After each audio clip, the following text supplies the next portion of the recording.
আসসালামু আলাইকুম, hello guys, কেমন আছেন সবাই? তো এই ফোনটা কাস্টমার নিয়ে আসছে আজকে, বলতেছে এরকম হুট করে সাদা আসতেছে। তো এই সমস্যাগুলো তো দেখা যায় আইসি থেকে হয়, আবার ফোনে চাপ লাগলে ডিসপ্লে থেকেও এই সমস্যাটা হয়। তো সচরাচর সবারই দেখা যায় যে ফোন ইউজ করেন, এরকম সমস্যায় পড়তে পারেন। তো যদি এরকম হয় তো অবশ্যই চলে আসবেন সমেশপুর হাবিব টেলিকম। তো এই ফোনটা খুলতেছি, খোলার পর আমি আগে ডিসপ্লেটা চেঞ্জ করব, দেখব যে আসলে ডিসপ্লে থেকে সমস্যা নাকি আইসি থেকে সমস্যা।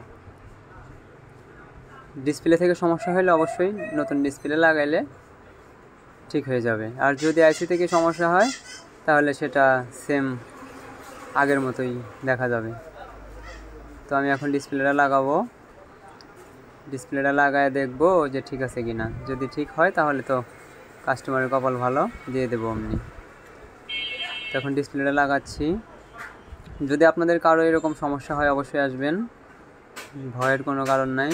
সমস্যা আছে, সলভ আছে, যে কোনো সমস্যার সমাধান হবে, সমস্যা নেই, আসবেন। হার্ডওয়্যার সফটওয়্যার সমেশপুর হাবিব টেলিকমে আসবেন। তো ভিডিওটা সবাই দেখেন শেষ পর্যন্ত কি হয়।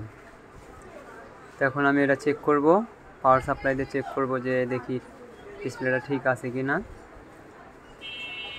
তো আলহামদুলিল্লাহ ডিসপ্লেটা লাগানোর পরে ঠিক হয়ে গেছে। তাহলে ডিসপ্লেতে সমস্যা ছিল, তো এখন কাস্টমারকে দিয়ে দেব।